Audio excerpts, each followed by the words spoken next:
Nanti kamu dikasih jawaban sendiri, dikasih pertanyaan sendiri, kelompoknya dikasih pertanyaan sendiri, jadi nggak usah dari dulu. Kelompok satu dulu ya,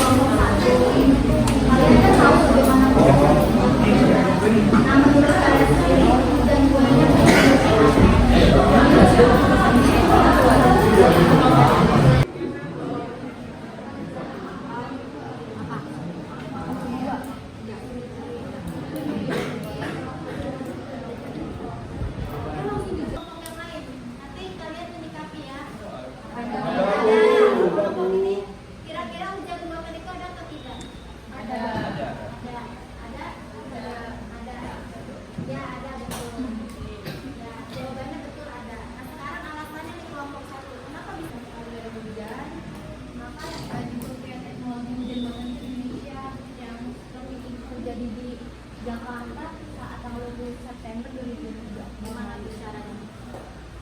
Caranya itu kayak dengan menebarkan darah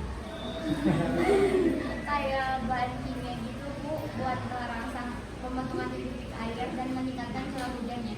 ya biasanya dia pakai garam ya, pakai yang dituangkan ke di atas, garamnya dibuang, dia memicu terjadinya hujan. Pernah ada di Palu tahun 2002 kalau tidak salah.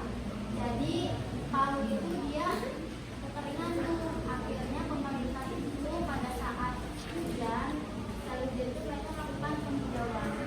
Dari seringnya melakukan penghijauan reboisasi juga itu bisa memicu terjadinya hujan gitu. Semakin banyaknya menanam pohon-pohon pada tinggi, maka memang tidak heran kalau ada sebutan kenapa Bogor itu kota hujan. Melihat dari vegetasinya dia lebih banyak dibandingkan wilayah lain, tapi sambil dilihat juga topografinya gitu. Jadi hujan buatan itu tadi salah satu teknologi. Keduanya bisa menggunakan cara pengalaman walaupun memang membutuhkan waktu yang cukup lama.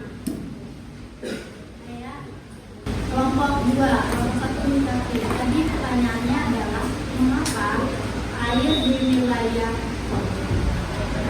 pegunungan lebih cepat mendidih dibanding dengan wilayah dataran rendah atau wilayah pantai? Jawabannya karena tekanan udara luar untuk daerah tinggi memang lebih rendah dibanding daerah daratan rendah, sehingga molekul air lebih mudah terlepas ke udara menjadi uap. Ya, jadi tekanan udara tadi lebih rendah ya, jadi dia molekul udara itu lebih cepat. Makanya kalau lagi naik gunung nih, tiba-tiba air itu cepet banget yang didihnya, atau kita lagi berada di dataran yang ketinggiannya 1.500 sampai 2.500 mdpl, itu udah tinggi. Kecuali kalau sudah lebih dari 2.500 mdpl berarti kita sudah memasuki kaki gunung. Kalau 1.500 sampai 2.500 itu kita masih di wilayah lereng yang kita bisa menikmati gunung itu dari sini kayak demen banget ya, dan itu juga air bisa cepat di wilayah tersebut. Cobain deh nanti. Nah, yang ketiga, pertanyaannya adalah apa tadi? Apakah angin menjadi penentu salah satu faktor agar curah hujan bisa Ya, apakah angin menjadi salah satu faktor penentu? Menurut kelompok 1, iya atau tidak bisa menyebabkan hujan angin? Bisa.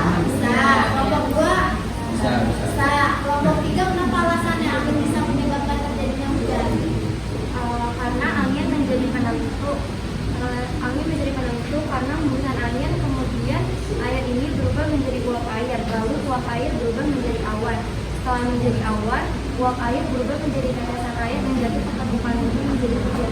Ya, itu namanya adalah siklus hidrologi. Nanti kita setelah atmosfer belajar hidrologi. Jadi nanti kenapa bisa terjadi hujan? Karena hujan itu kan berasal dari penguapan air laut, kemudian uap airnya terbawa oleh awan. Nah, awan kemudian terbawa lagi oleh angin, lama-kelamaan kan dia menumpuk tuh si uap airnya, maka turunlah presipitasi atau hujan. Nanti di siklus hidrologi itu jawabannya sangat berpengaruh. Kemudian yang ini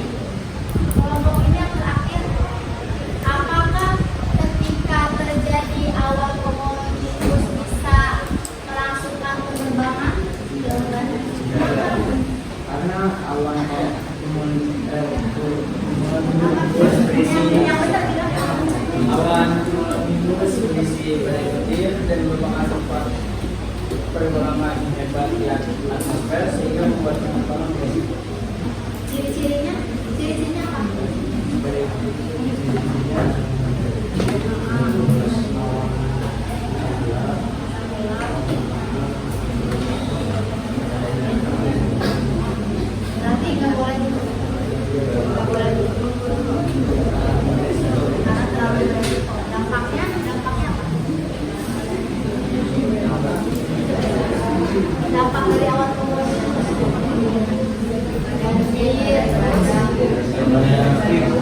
cuaca ekstrim, atau intensitas hujannya yang lebih tinggi dari awan yang sebelumnya. Oke deh, karena jawabannya semua betul, maka ibu kasih 100.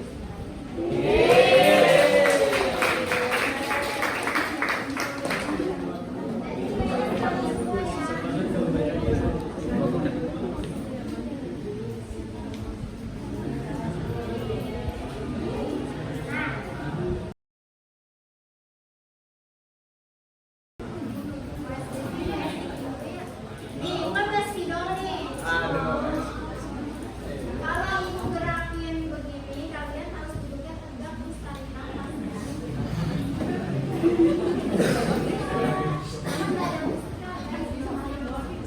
Jadi kalau segitiga miringin ke kanan, kalian ke kanan. Kalau miringin ke sini, berarti kalian awas tabrak. Kalau ibu begini, kalian duduknya tegak. Kalau segitiga begini, berarti tarik nafas. Ya pokoknya. Nih, kalau begini berarti tarik nafas. Kalau begini berarti udah. Kalau yang belakang kelihatan tidak? Nggak kelihatan. Belakang kalau begini kepala kalian di bawah sini.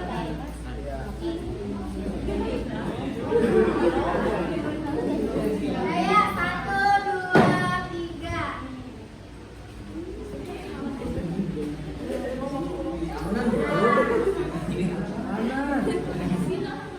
Udah guys, sudah ya.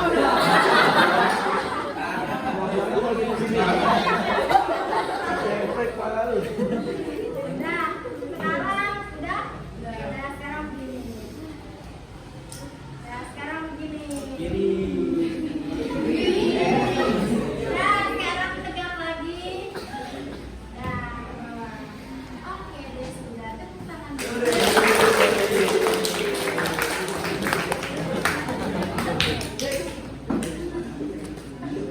Jadi, apa kesimpulannya dari materi ini bahwa unsur-unsur cuaca dari iklim ada apa aja?